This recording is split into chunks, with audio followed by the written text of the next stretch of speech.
All right, let's talk about it. The practical driving test. It's that final hurdle, right? The one that can get your heart pounding, but it really doesn't have to be this big, scary mystery. At the end of the day, the test is just about one thing, proving you can be a safe and competent driver. So today, we're going to pull back the curtain on the whole thing. We'll walk through it step by step using the official guidance so you can walk in on test day feeling confident and ready to go. So, here's our game plan. We've broken the test down into 5 key parts. We'll start with what happens before you even turn the key. Then we'll get into the nuts and bolts of controlling the car.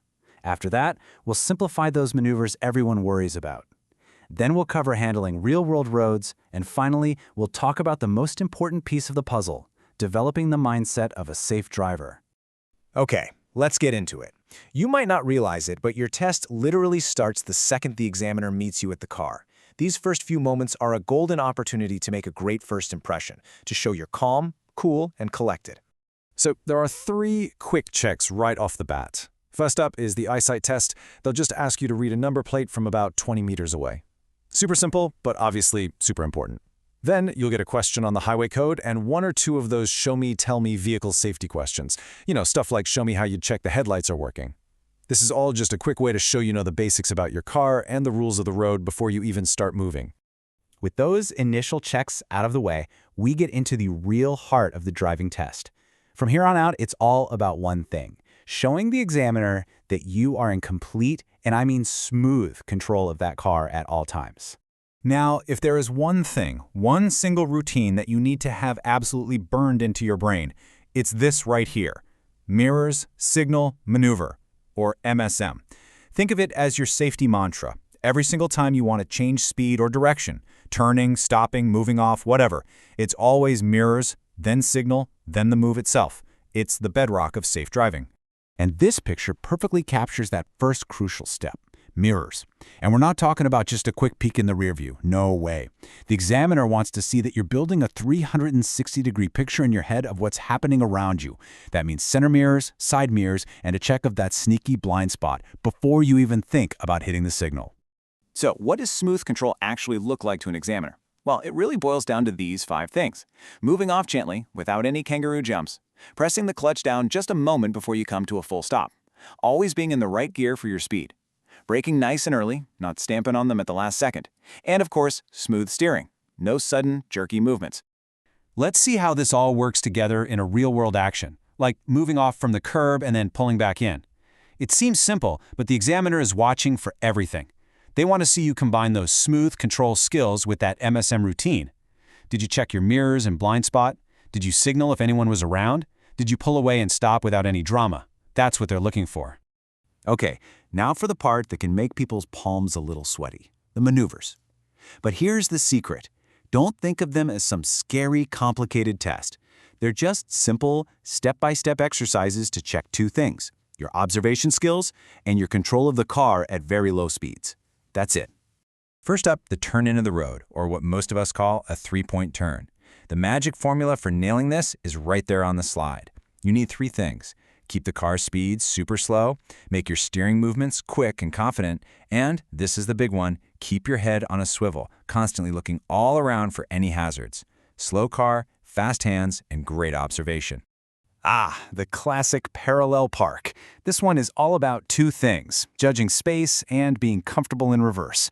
As you can see from the diagram, it's a process. You line up correctly, you hit your turning points at just the right moment, and you're constantly checking your mirrors and looking around to make sure you end up a nice, safe distance from the curb without bumping into it. And finally, we have bay parking. And you know what? It doesn't really matter if you go in forwards or backwards. The core idea is exactly the same. The whole trick is to find your reference point for when to make that big turn. You can even see it marked here as TP for turning point. If you nail that turning point and keep your observations up, you'll swing right into the middle of the bay, perfectly straight. It's all about precision. Okay, so you've proved you can handle the car in tight spots. Awesome. Now it's time for the main event, putting all those skills together out on the open road, where things are way more dynamic and, let's be honest, unpredictable. And a perfect place to start is your road positioning at junctions. Just look at the difference between these 2 images. When you're turning left, you hug the left side of the lane. Simple enough.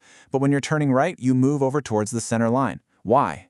because your position on the road is a huge signal to other drivers about what you're planning to do next. It makes everything safer for everyone.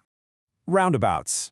I know, they can feel a little chaotic sometimes, but trust me, there's a clear method to the madness. It's a 3-step process. Approach at a sensible speed, get yourself into the correct lane for where you're going nice and early, and then carefully judge the speed and the gap in the traffic coming from your right before you make your move.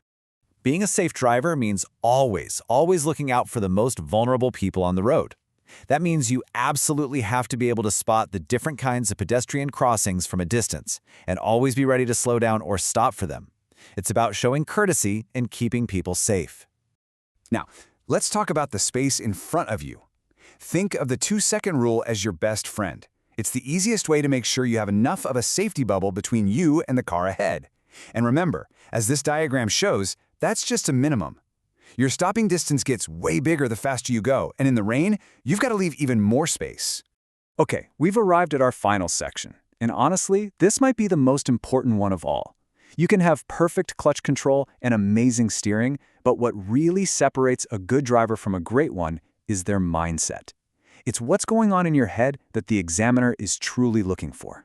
The winning mindset is all about shifting from just reacting to things as they happen to proactively planning for what might happen next. It's like playing chess instead of checkers. You're constantly aware, you're trying to guess what other drivers are about to do, and you're thinking, okay, if they do that, how will it affect me? This is what gives you the time to react smoothly and safely. And look, if you take away only one simple thing from our time together, please let it be this quote. This comes directly from the official guidance, and it is the absolute soul of safe driving. It's about being proactive, not reactive. It's the difference between being truly in control of your car and just being along for the ride. Because here's the thing, passing your driving test isn't the finish line, it's the starting line. All it really does is confirm that you have the basic skills to be safe on your own. But becoming a truly great driver, someone who is aware, considerate, and always learning, well, that's a lifelong journey. So the real question isn't just about passing the test, it's about what you're going to do next.